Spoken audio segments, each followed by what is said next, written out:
तो गाइज आज के वीडियो में हम एक्सप्लेन करेंगे सोलो लेवलिंग रैग्नारॉक सीजन 2 के एपिसोड 8 को। उससे पहले जो भी इस चैनल पर न्यू आए हो सब्सक्राइब दिस चैनल। उसी के साथ प्रीवियस वीडियो में जिसने फास्ट कमेंट किया था एमडी अरमान ब्रो, उनको भी दिल से शाउट आउट। तो गाइज पिछले एपिसोड में हमने देखा था संग जिनबू कैसे इस दुनिया से आउटर स्पेस में चला गया है और वो वापस क्यों नहीं आ सकता। उसी के साथ हमने देखा था कि इतरिम के एपोस्टेल यानी गॉड का दूत जिसका नाम है टीएल, उसने अपने बॉडी को 5 फ्रैगमेंट में स्प्लिट करके पृथ्वी पर आया है कब्जा करने के लिए, लेकिन अब तक उसने 2 ही फ्रैगमेंट को ऑब्जर्व किया है। सो लास्ट एपिसोड में हमने देखा था टीएल सुहो को देखकर अपने मन में सोचता है क्या ये वही लड़का है जिसके बारे में ली मिनसंग बात कर रहा था। तो अब इसके आगे कहानी में हम देखते हैं कि सुहो एयरपोर्ट में काफी सारे मल्टीपल मॉन्स्टर को वाइप आउट करने के बाद अपने मन में सोचता है हंटर एसोसिएशन कभी भी इस तरह से डंजन ब्रेक की परमिशन नहीं देगा ऐसे भीड़ वाले इलाके में, क्योंकि ऐसा करने से खतरा बहुत बढ़ जाता है। तो आखिर यहाँ पर हुआ क्या है? और फिर सुहो कहता है कि मुझे सबसे पहले यहाँ से लोगों को निकलवाना होगा। वही यह खड़ा टीएल सुहो को देखकर अपने मन में कहता है कि मुझे इसके बॉडी के अंदर से मिस्ट बर्न का कोई भी एग्जिस्टेंस महसूस नहीं हो रहा। मतलब इस मास्क वाले लड़के ने स्टारडस्ट को कंज्यूम नहीं किया है और इसका मैजिक पावर बिल्कुल ली मिनसंग की बराबर है या उससे थोड़ा ज्यादा। एंड फिर हम देखते हैं कि सुहो अपने पावर का इस्तेमाल करके कुछ गॉब्लिन को अपने शैडो आर्मी में शामिल कर लेता है जिसे उसने अभी मारा था, और वो उनसे कहता है कि तुम लोग जाकर उन लोगों की मदद करो जो बाहर नहीं निकल सके। बट इस चीज को देखकर टीएल तो काफी ज्यादा शॉक होता है, क्योंकि उसे पता है कि ये जो पावर अथॉरिटी है ये सिर्फ डार्कनेस यानी शैडो मोनार्क यूज कर सकता है। टीएल अपने मन में कहता है कि मुझे बिलीव नहीं हो रहा है कि कोई ह्यूमन डार्कनेस की पावर को यूज कर सकता है। फिर भी टीएल कहता है कि अगर ये लड़का डार्कनेस से रिलेटेड है तो मुझे समझ में आता है कि उसने हायाना गिल्ड और हमारे स्टारडस्ट फैक्ट्री पर क्यों हमला किया था। और तभी सुहो टीएल की तरफ देखता है। टीएल अपने मन में कहता है कि मुझे अपने प्रेजेंस को अभी के लिए हाइड करना होगा, क्योंकि हमें ये इंश्योर करना होगा कि ये लड़का हमें ढूंढ ना ले। वही हम देखते हैं कि एक बड़ा सा ट्रक पीछे से उड़ के टीएल के तरफ ही आ रहा था, जिस चीज को सुहो नोटिस कर लेता है। एंड ये ट्रक ब्लास्ट होकर टीएल पर नहीं लगता, क्योंकि उससे पहले ही सुहो आकर उसे बचा लेता है। सुहो को ऐसा लगता है कि ये साला लड़का एक छोटा सा बच्चा है तो इसे लग ना जाए, लेकिन सुहो को क्या पता कि आगे चलकर ये बच्चा उसका ही बैंड बजाने वाला है। बट जो भी हो, हम आते हैं फाइट के अंदर, जहां पर हम देखते हैं कि यहाँ पर वही बड़ा सा मॉन्स्टर आ चुका है जिसके आंखों के अंदर कुछ टाइम पहले ही टीएल ने एक स्टोन को इम्प्लांट किया था। सुहो इस मॉन्स्टर को देखकर कहता है क्या ये बॉस है?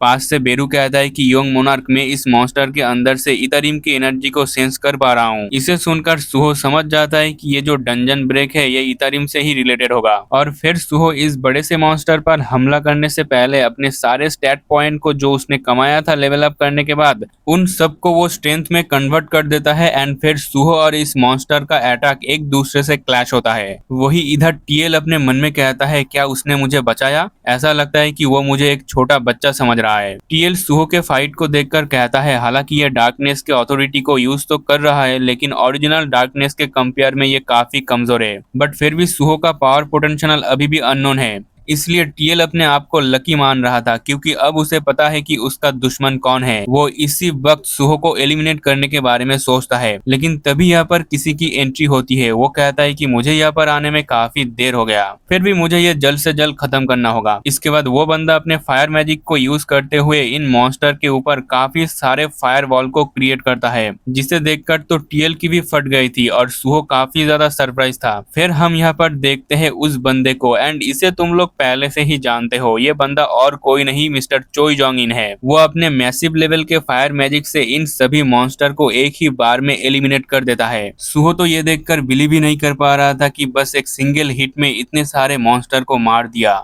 ये तो वही हंटर हो सकता है जिसका फायर फ्लेम में काफी अच्छा कंट्रोल हो। तो क्या ये वही एस रैंक हंटर है? लेकिन तभी हम देखते हैं कि सुहो के पीछे वही बॉस मॉन्स्टर खड़ा था। बट मिस्टर चोई यहीं पर ही नहीं रुकता, वो अपने हाथों से एक फायर एरो को क्रिएट करता है और इस मॉन्स्टर पर शूट कर देता है। हमला इतना तेज था कि ये बॉस मॉन्स्टर सीधा यहाँ से बाहर निकल के आसमान में फुड़ हो जाता है, मतलब उसका गेम ओवर। उसी के साथ यहाँ पर जो डंजन ब्रेक हुआ था उसका सिचुएशन अब हैंडल हो चुका है एंड सभी लोग अब सेफ है। और सभी सिविलियन तो मिस्टर चोई को ही अप्रिशिएट कर रहा था, लेकिन मिस्टर चोई अपने आसपास नोटिस करता है और अपने मन में कहता है कि आई थिंक मैंने यहाँ पर एक छोटे से बच्चे को देखा था। और तो और जो हंटर मेरे आने तक यहाँ पर फाइट कर रहा था वो भी बिना कोई क्रेडिट लिए ही चला गया, उसने ऐसा क्यों किया होगा। दूसरी तरफ तो सुहो काफी ज्यादा रिलीफ महसूस कर रहा था कि मिस्टर चो यहाँ पर आ गया एंड सुहो अपने आइडेंटिटी को एक्सपोज नहीं कर सकता। इसके अलावा इतारिम के अपोस्टल अब तक सीक्रेटली काम करता आया है, लेकिन अब वो सिविलियन के बीचों बीच इस तरह से हमला कर रहा है तो सुहो अपने मन में सोचता है क्या वो लोग कुछ बड़ा करने की कोशिश कर रहा है। लेकिन भाई को क्या पता कि उसने आज इतारिम के अपोस्टल के सामने ही अपना आइडेंटिटी रिवील कर दिया है। जो भी हो, इसके बाद सीन चेंज होता है और हम देखते हैं रात का सीन जहाँ पर टीएल खड़ा था और वो थोड़ा नाखुश था अपने आप से।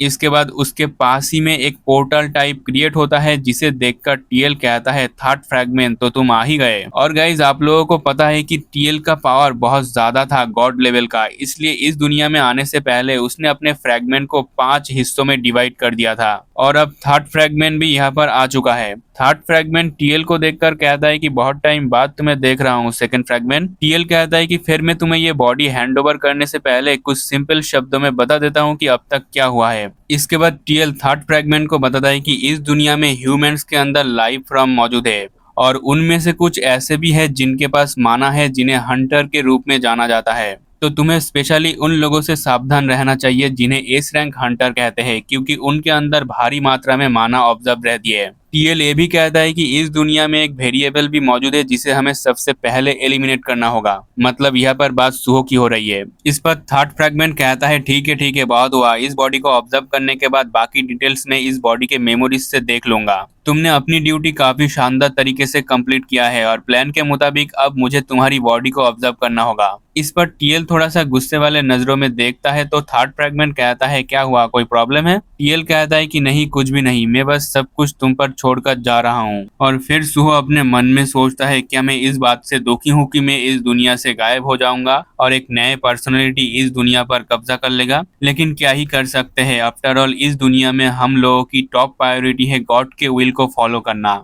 इसके बाद वो थर्ड फ्रैगमेंट के साथ जुड़ना शुरू कर देता है क्योंकि आखिरकार उसे लगता है कि ये सब कुछ हमारे ग्रेट क्रिएटर गॉड के लिए किया जाएगा। और फिर थर्ड फ्रैगमेंट के साथ जुड़ने के बाद हम टीएल का एक अलग ही रूप देखते हैं, वो काफी बड़ा हो गया है। थर्ड फ्रैगमेंट यानी हम इसे टीएल ही बोलेंगे, वो कहता है कि इसके मेमोरी को देखते हुए जैसा कि सेकेंड फ्रैगमेंट ने बताया था कि इस दुनिया में एक वेरिएबल भी मौजूद है, लेकिन किसने सोचा था कि इस दुनिया में एक ऐसा इंसान भी मौजूद है जो डार्कनेस जैसा सेम एबिलिटी का पावर यूज कर सकता है। लेकिन ये थर्ड फ्रैगमेंट यानी टीएल बोलता है कि सेकंड फ्रैगमेंट तुम्हारा फाइनल डिसीजन गलत था, उस लड़के को खत्म करना एक बर्बादी होगी, क्योंकि अगर हम उसे अपना फॉलोअर बना ले तो हम मरे हुए लोगों को भी कंट्रोल कर सकते हैं। और उसी के साथ आज का ये एपिसोड यहीं पर ही खत्म हो जाता है। सो गाइज आज के एपिसोड में हमने देखा गॉड का दूत टीएल ने जो अपने बॉडी को 5 फ्रैगमेंट में डिवाइड करके अपने वीकेस्ट फ्रैगमेंट के जरिए इस दुनिया पर आया था, वो अब इस दुनिया में अपने 5 फ्रैगमेंट में से 3 फ्रैगमेंट से जुड़ चुका है और 3 फ्रैगमेंट से ही वो इतना पावरफुल है। तो समझ जाओ कि अगर 5 फ्रैगमेंट एक साथ मिल जाता है तो वो कितना पावरफुल बन जाएगा।